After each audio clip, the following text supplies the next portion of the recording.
Good day, everyone. My name is Snigdha, and I'm a part of the marketing team here at CSI. And I'm happy to welcome everyone to this timely conversation. Before we begin, some housekeeping. The ratings, financial analysis, projections, and other observations constituting part of the information contained herein are and must be construed solely as statements of opinion and not statements of fact or recommendations to purchase, sell, or hold any securities. We strongly recommend you speak with a qualified financial advisor regarding your own unique circumstances. And we ask that no one record this webinar without Moody's explicit written permission. Lastly, no one has permission to quote any of the comments made or questions asked by the webinar audience. The webinar is being recorded and all members of audience will be on mute. If you have any questions, we encourage you to type it in the Q&A box that's at the top of the screen, depending on your view. And we please ask that you keep your questions as generic as possible and avoid personal or client-specific information. Okay, let us dive into the session. So it's my pleasure to introduce Dana Martin, who will be leading today's session. Dana, who's the Vice President of Indigenous Financial Services at Scotiabank, has over 2 decades of leadership experience. And she is a 5-time Best of the Best award winner, exemplifying excellence in the industry. She also holds multiple financial certifications and is deeply committed to community service. Being an active Rotarian, she's the chair of the Burnaby Board of Trade, a former board member of the Hearts and Hands Foundation, and has contributed to humanitarian work in Guatemala. So thank you, Dana, for joining us today. It's a pleasure to have you with us. Thank you. Thank you. And thank you for that great welcome and introduction. Appreciate it. Yeah. So in today's session, what we'll explore is Dana's career journey and her perspective, take stock of where we are, and kind of track key progress and ongoing challenges, and look ahead to what needs to change still, and discuss the steps that will take us there. Um, so, yeah. Um, Nana, your career journey is really inspiring and also deeply relevant to today's conversation. So, just to kick things off, we'd love if you'd share an overview of your path and the perspective it's given you. Yeah, for sure. So, as mentioned, my name is Dana Martin. I'm the Vice President of Indigenous Financial Services for Scotiabank. I'm a proud citizen of the Métis Nation of British Columbia, and I'm calling today from the unceded territory, the Musqueam, Squamish, and Tsleil-Waututh people.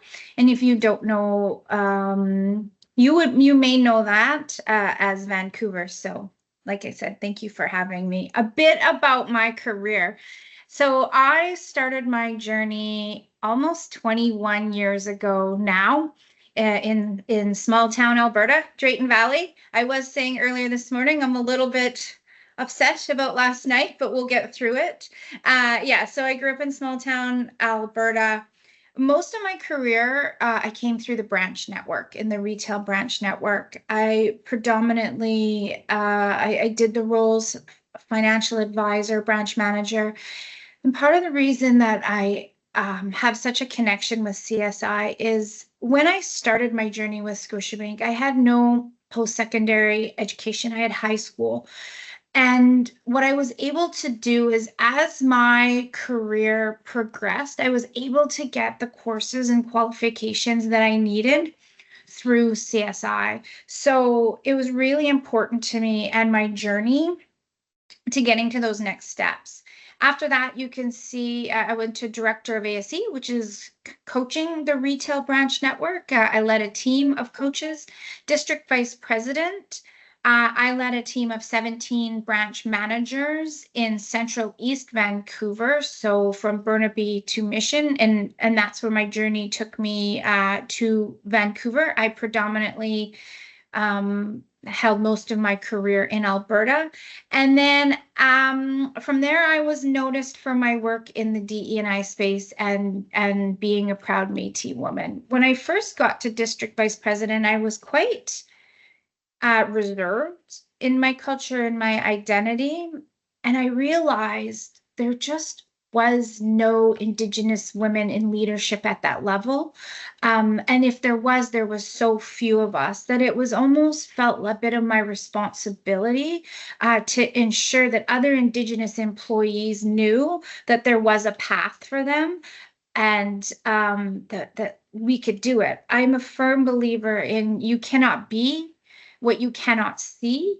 And so I took a bit of that on myself. From there, I was noticed by a senior vice president who we had a conversation about the Indigenous financial services, where I've been a part of that of this team since 2022. And I became the vice president in February of last year. So I've had an amazing journey with Scotiabank, and I'm really proud of where I've come from in the last 21 years. So that's a little bit about me. That's a little bit about me, my journey, my connection to CSI, and we'll have a more in-depth conversation, I'm sure, about my Indigenous roots. Yeah, thank you so much for that overview.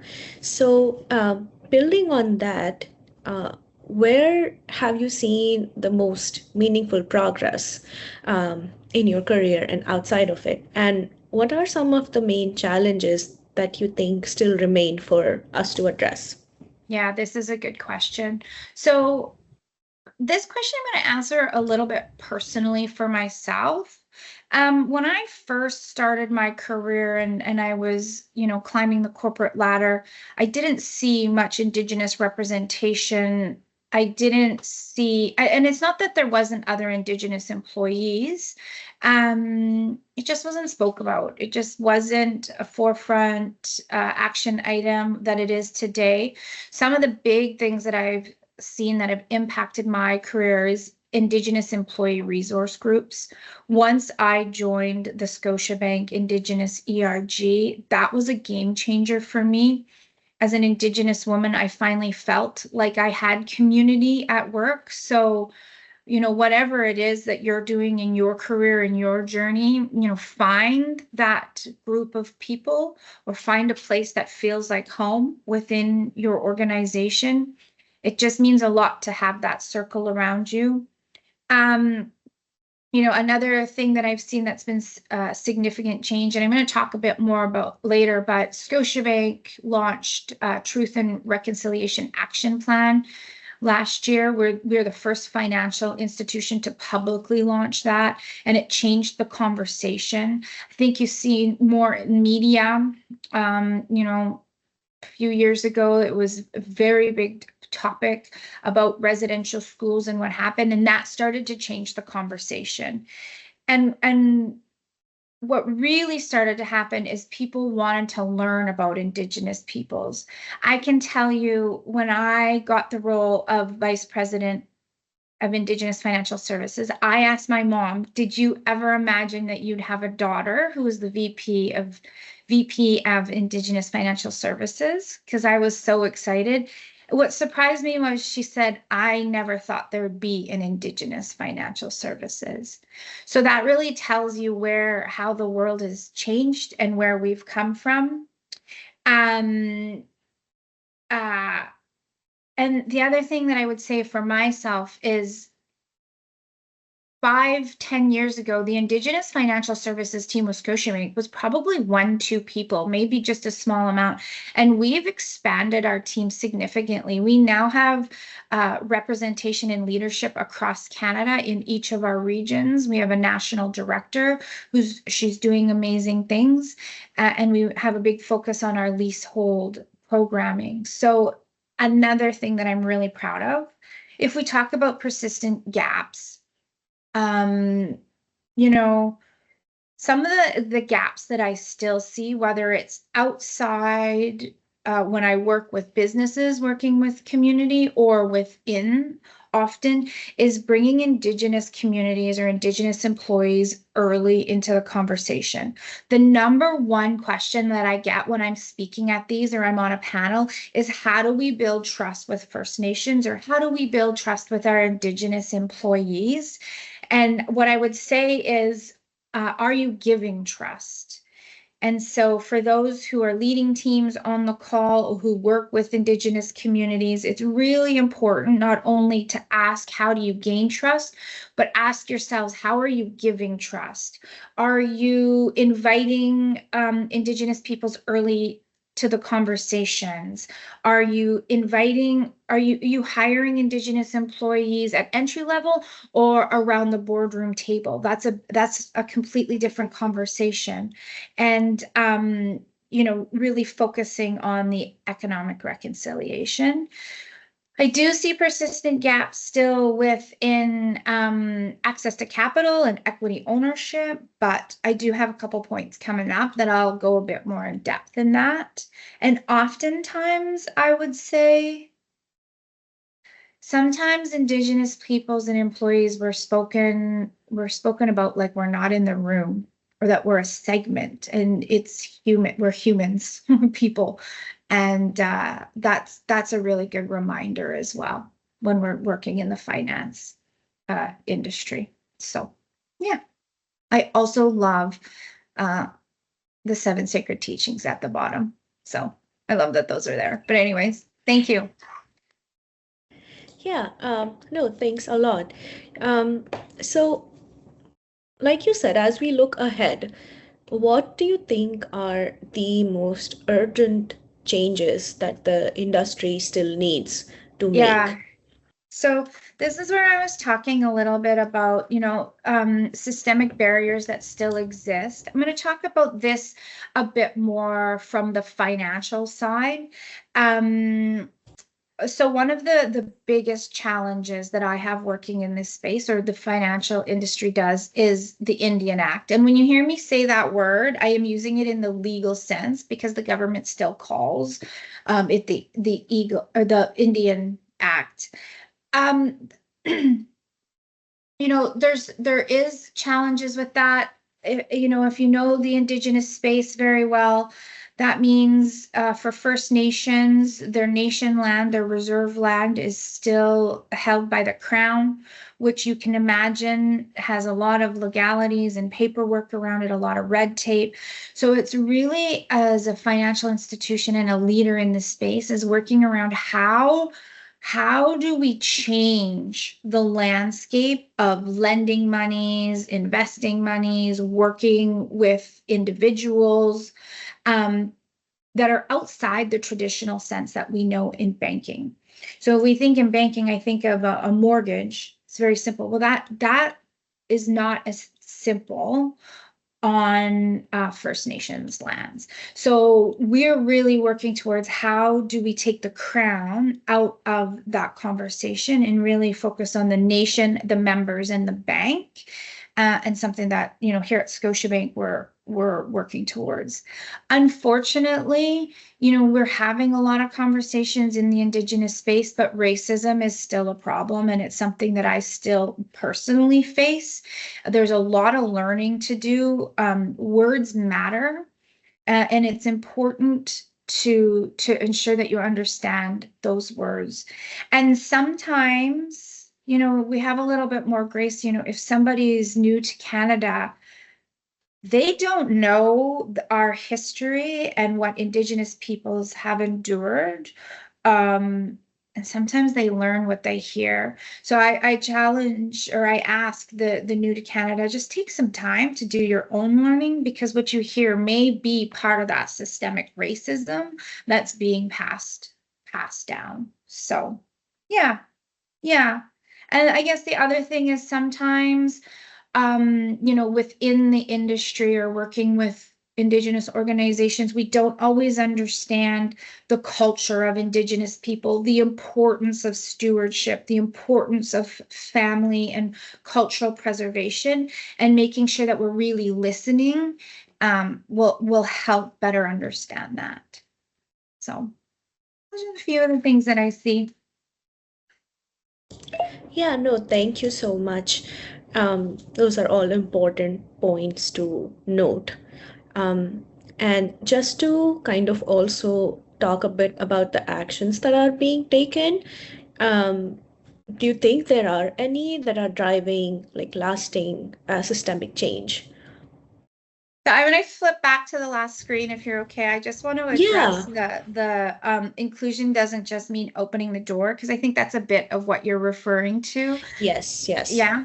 Okay. So you know, I think I think probably everyone at some point has felt that they weren't included in something, whether it is Indigenous peoples, new to Canada, um, oh gosh, I just had a flashback to high school. But anyways, there's often times that we don't feel included.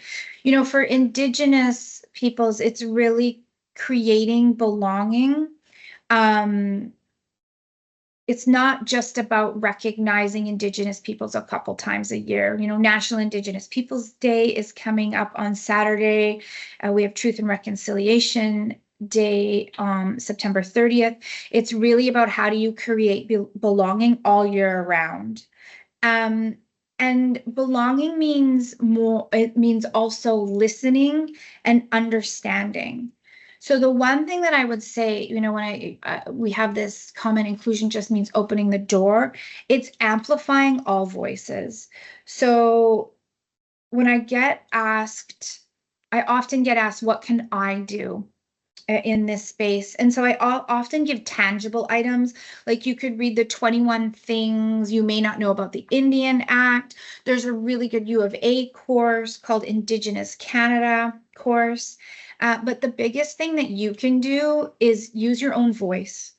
If you hear an injustice in a room, or words are being used that shouldn't be used, just use your own voice. And I get that takes courage, but that's what it truly means to be an ally. Um, I have a colleague that's taken on a really heavy topic here at the bank, Jordan's principal, and she's non-Indigenous.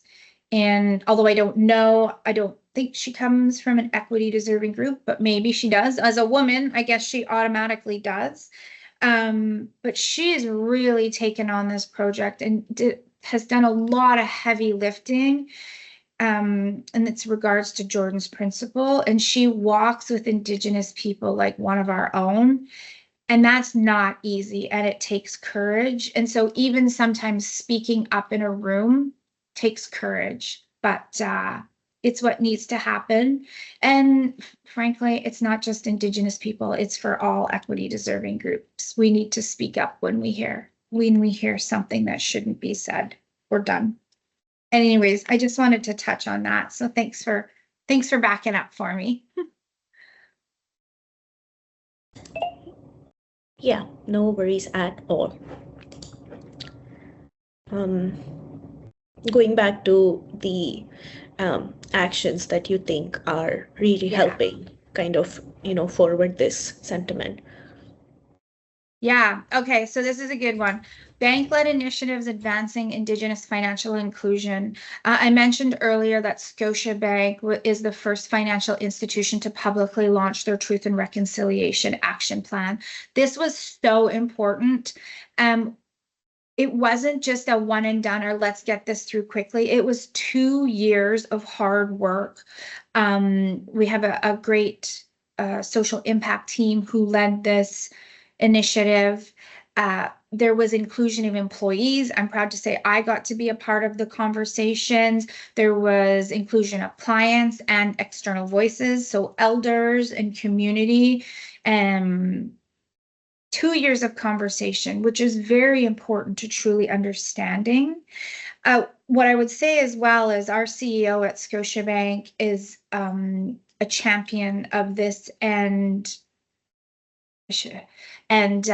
has a focus to ensure we're advancing truth and reconciliation, which is also important. Our Truth and Reconciliation Action Plan has a framework of 37 items that departments across the bank are focused on. And these include, there's 6 pillars. So governance, education, employment, community, client, and environment and social impact. So those are, I mean, since we've launched our Truth and Reconciliation Action Plan, there's a bigger sense within the bank, from my view, that it's all hands on deck on how do we move forward with that. So I'm really excited about that. Meaningful collaboration with Indigenous communities. So if you're looking to engage with Indigenous communities and collaborate, the things that I would say are engage early. Oftentimes in my industry, I see, I don't know, a big corporation will come to me and say, well, they don't want to work with us, or they don't, the Indigenous community, I don't know, doesn't want this on their lands. And so what I often say is, did you engage them early with the conversation, or did you build an idea? Did you build a plan and then knock on the doors to, let's say, a First Nation and say, hey, do you want to work together? This is what we want to do. Those are two different conversations. So it's really important to engage early. Be curious. So that goes for anyone. Absolutely be curious. Listen when you are curious, but most importantly, be very respectful. And so that could mean learning about protocol. How do you address Indigenous peoples, making sure you understand that there's Métis, First Nations, and Inuit, and each one could look different, and each community within each can look different. So that's very important. And then finally, best practices for institutions to learn from and adopt. Start with reconciliation as a foundation. It's truly important to build your own foundation, especially those on the call that work for corporations. There's point 92 of the Truth and Reconciliation Commission Action Plan that was published previously, and so it's important for us to focus on that. Engage early and often with whether it's Indigenous communities, your Indigenous employees. And the biggest thing is relationship is so important before transaction. Need to ensure you have a relationship. A couple other things I would add is Indigenous leadership. So, for institutions, it's important to have Indigenous leadership, investing in cultural competency, and then, of course, supporting Indigenous businesses. The key thing to remember that I'll advise, and this goes for whether you're leading in a corporation or you're employed in a corporation and you want to engage with Indigenous peoples, nothing about us without us. And I say that as an Indigenous woman. Don't have Indigenous people conversations without Indigenous peoples in the room. So, yeah, so that's a bit of steps we're taking in the industry and what we can do as a whole. So, thank you. No, thanks a lot. Thank you for the thoughtful insights.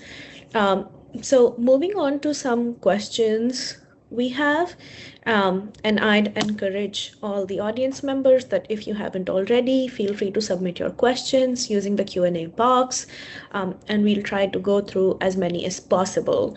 But Dana, one question that keeps coming up is, we talk about systemic change and change within the industry and from the institution side, and I know you touched upon this a little bit in your talk, but how can individuals, like just within their own capacity or who are in smaller organizations, kind of take big steps? Okay, so individuals, I would say, you know what, the biggest step that you can do, I did touch on them, but the two things that I will say is learning.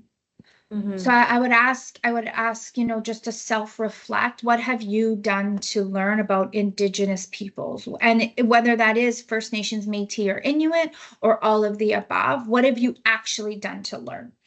And so I did touch on the book, the 21 Things You May Not Know About the Indian Act, and the course for the Indigenous Canada course. but it's really more than that. Like, it's time to do reconciliation. And as individuals, we can each do that. So, have you been to a powwow? That's a great place to start. And it has so much energy. And yes, you are welcome to go unless it says specifically closed to community. You're more than certainly welcome to go. Saturday, National Indigenous Peoples Day. There are going to be events all over Canada. So have you considered attending one of these events? I know cities across Canada are hosting traditional knowledge, dancing, learning sessions. So see what's in your community, and partake in that. And then the other thing that I would say, that I did say again, but just reiterate, is use your voice. Take what you've learned and use your voice, and truly get to know community as a person. Anyone in Canada can take the time to do that, and it'll really help you understand some of the systemic issues, some of the legislature that binds First Nations people in particular. And it's just like anything. It doesn't matter where you come from. We always love to have people in community, right? No matter where in the world we are. And I think, when you get to know me, you'll learn that I've been to over 55 countries and 7 continents, and it's the number one thing I'm very proud of is curiosity and going to learn about the communities I'm in, whether it's in a rural village in India, or safari in Africa, is actually getting to know the Indigenous community and peoples. So that's what I recommend and encourage. Yes, thank you so much. Another question is, when we're working towards long-term systemic change, it does get difficult to kind of stay face to face with what it is that we're trying to eradicate. So, do you have any comments on if there's ways to stay grounded and more so like motivated from a really positive space to keep working towards this change? Oh my gosh, this is such a good question. The first thing that I'll say before I answer your question, if anyone has questions for me, you heard the opening remarks that this is a safe space. It's only recorded by, CSI and Moody's. You can ask me anything. So it doesn't have to be Indigenous. If you want to hear about my career or more about me, please, please, I am an open book. Drop the questions in the chat and I'll be happy to answer them. First is systemic change and how we stay grounded. It's a really good question. Here's what I will say. Depending on what path you take learning about Indigenous history and some of the traumas that have happened. So if you start learning about residential schools, which I encourage that you do, but it's heavy and there's a lot to learn about it, and it can be impactful to you as a human being. When I first started working in Indigenous finance, I knew some of the stories. I grew up knowing the stories. I grew up knowing about the children at the residential schools. My grandma went to residential day school. What I didn't understand is not everybody knew that. So that was a bit of a surprise to me, but it was learning the other way because I know a lot of non-Indigenous people who were surprised that it did happen. Then getting into this role, I will tell you almost every day I heard a story that was full of hurt and pain. It's part of my role. It's what I do. And I understood that, but it was hard. And I went to an elder and I asked, how am I going to carry the weight of this? And how am I going to do this? And, she said that what I need to do is listen to the stories and learn because it's my role, but I need to have a bubble around me. So I think it's like anything when you're learning something that's heavy or listening to past traumas is you do still need to protect yourself. So listen and learn so you can understand it, but understand that it's not all your weight to carry and just have that protective bubble. So I would say that. And then just keep learning. And if you went down the path of learning the heavy stuff, well, then come back out and go to a powwow and do some of the fun stuff. And there's so many great things that you can do learning about stewardship and the environment and culture. So just make sure to have a balance. Yes, thank you for touching on that. We know it can get a bit personal, but we really appreciate you diving into that. And like you mentioned, when you have productive ways to kind of pay it forward, I think that helps with the bubble because then you can take the weight and kind of utilize it for the best. And then I feel like is when it doesn't remain just yours to carry, right? Because you've made something out of it. Um, One other question that we do have is how can uh, we have one of the attendees asking how can they, in their role as a licensed FSA, when in meetings with Indigenous persons, help? And they think it's best to advocate for the lending deal on behalf of them, account opening, etc. But what else can they do to support positive change? Um, okay, I just have to take and I presume the acronym for FSA is a advisor, right? Financial Yes, I'm advisor. assuming So so as yeah, well. And if that's okay. incorrect, please I'm let going to me know. take it Correct as me. it's a financial advisor, Mhm. let's say in branch or Yeah. whatnot. Okay, so this is a great question. And I know you're probably looking for like, how can I circumvent, I don't know, the Indian Act to make sure that we can get housing on reserve, or how do I don't know, what are some other, this, banking, all of those different pieces. So here's a few things that I will say that probably won't answer your question exactly how you want, but this is what will help. Be curious with respect. You're allowed to ask questions and understand the individual, just like any other financial advising meeting you have. You start and relate in discovery stage. Do that, but make sure it is with respect. And if you everyone on this call understands clients and can understand how moods and emotions can shift within a meeting. So if that emotion shifts, then back up, just back up. You can't obviously ask, are you Indigenous directly? But there's a lot of people that will come out and say, I'm First Nations, or I live on so-and-so First Nation. And so that's where you want to be mindful. The one thing that I have found, whether you're working with Indigenous peoples or not non-Indigenous peoples, with any client as a financial advisor, is the more curious you are and the open to learning and understanding the person, the better that you will be able to advise the person. And being open and honest and saying, you know what, maybe I don't know the answer to that, but I'm going to commit to you that I'm going to find the answer, whether it's yes, no, or how I give you advice. It is okay to say that. I can confidently say, although I feel we should all be a part of economic reconciliation and understand it, but Indigenous peoples and First Nations that are tied to the Indian Act truly understand that not everyone does know this. So the first part is committing that you will work on this as opposed to just leaving it. Patience, then I would ask, have patience with Indigenous peoples. And I say that because you can deal with Indigenous people that have deep-rooted systemic trauma because of residential schools or different pieces of life. To some of the wealthiest people in Canada are Indigenous and have some of the biggest businesses.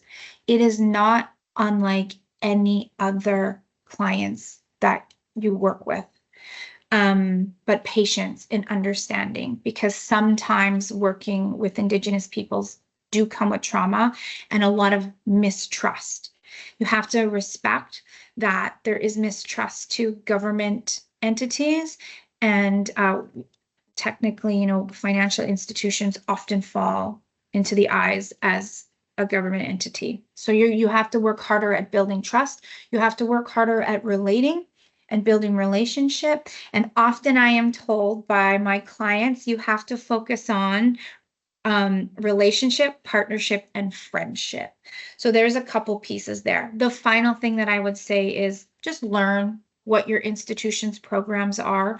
And if you don't know them, find someone who does know them so you can fully understand them. There is nothing more frustrating for an Indigenous client or non-Indigenous client. I say this because I was joking earlier with the ladies that I was been on a lot of TikTok, but I think this will resonate for the younger group. There's nothing worse than being left on red. So don't leave any of your clients on red, and especially not your Indigenous clients, because you're automatically breaking trust, which they have very limited of anyways, potentially Indigenous people still. So yeah, and then just influence whoever will listen. No, this was really helpful. We do have another really good question that I think you'd also be able to borrow from your response here. But Okay. we have someone who is hosting their own seminar this Nice. afternoon. Um, Okay. to break down Section 87 of the Indian Act for Oh, advisors and members, non-members of the community who can benefit from it. And they're hoping that you'll share some tips to make community engagement successful. And also, I do want to mention that it's the first of its kind for their credit union, and they are enthusiastic. So that's a great step. So if you okay. have, yeah, if you have anything to share on that, that would be great. Okay, congratulations. That's exciting that it's the first of your kind. And there is a that's reconciliation. Like you are doing it today. So Mhm. that's super exciting to hear. Section 87. Okay, here's the thing for everyone that's on this call. You know, as an advisor, unless you are a tax specialist, you cannot you cannot speak or advise to taxes. I think most of us on this call probably technically should not be speaking to taxes. Section 87 falls under the tax guide. So technically, you are to be advising First Nation peoples who live and work on reserve to contact Indigenous Services Canada. The reason that is because it is very complex. There's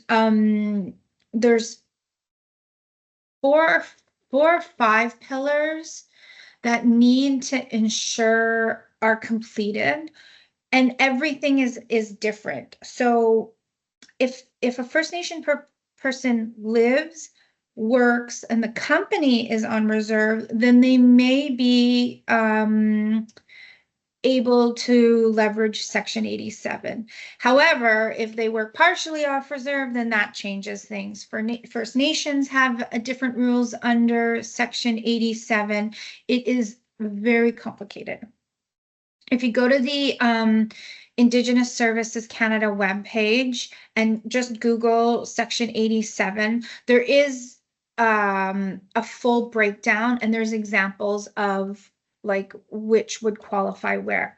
I highly recommend that you do not advise on Section 87 and you do refer community or First Nations members or First Nation communities to an Indigenous accountant or to Indigenous Services Canada specifically.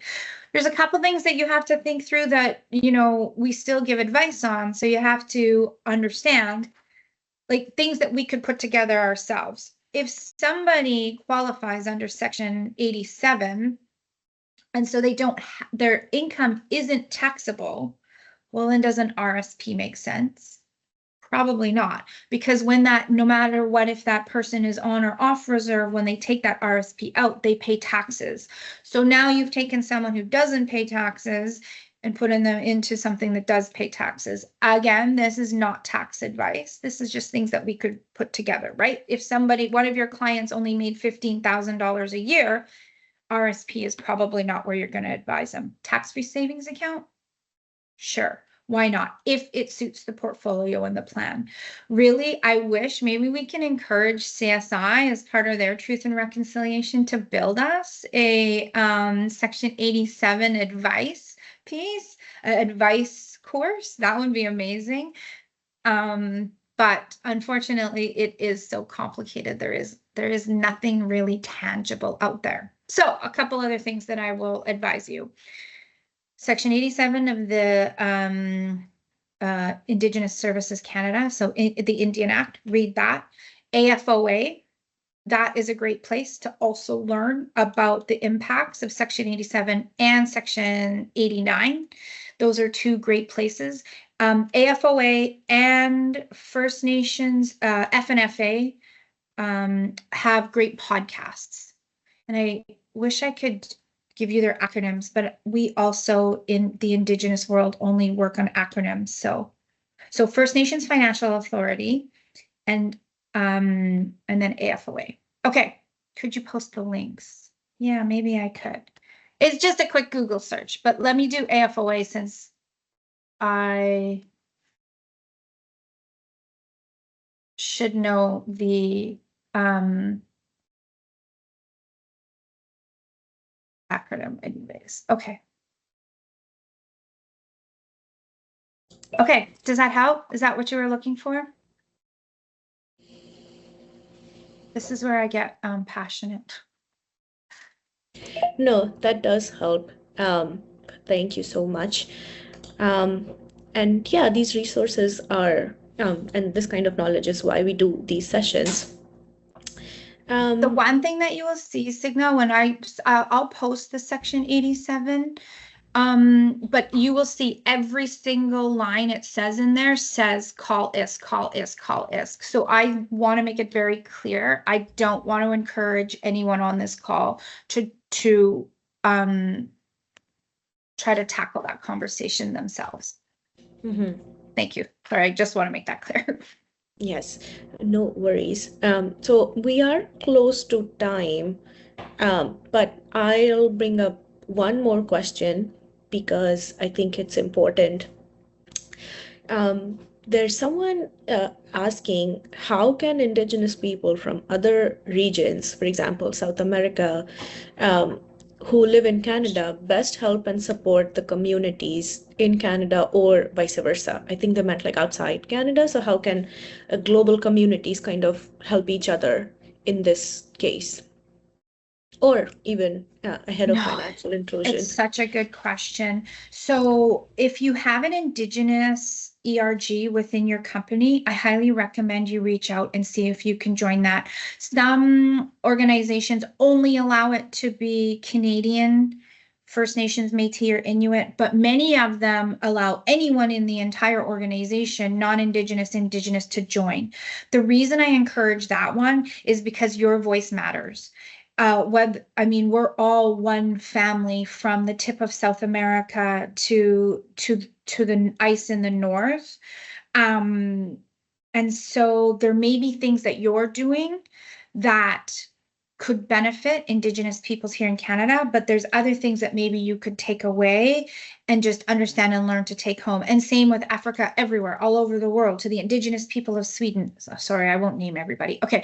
That's one thing that I highly recommend that you do. I have a lady that I work with, and she's from South America, and her knowledge and her thought process through it, it inspires me. So even if you're going to inspire or learn or stand beside your allies, that's the biggest thing I would say. I do want to be respectful of time because I could talk about this forever. But on that note, maybe Signa, if you're okay, if I rap a little bit. Yeah. Well, you'll rap. Let me do a little rap and then you do the big rap. Yep. Okay. Yeah. Okay. So what I would like to say is you can see on here, it's always an honor of mine to be a part of panels and for you to come and listen to me for 45 minutes. I appreciate it so much. And so what I have offered is anybody who would like to reach out to me on LinkedIn, you see my link there, find me. I am more than happy to have a 15-minute coffee chat. There is one caveat for that. You cannot email me and ask for a role because I'm not in talent acquisition. But if you would like to continue the Indigenous conversation and National Indigenous Peoples Day, then you're more than welcome to reach out. So thank you for having me. I truly appreciate this. And I'm grateful that you took the time to listen today. Yeah, thank you for the insightful conversation. Like Dana said, this is all the time we had for questions today. And this does conclude our event. So, again, a big thank you to Dana for sharing your expertise and your time with us.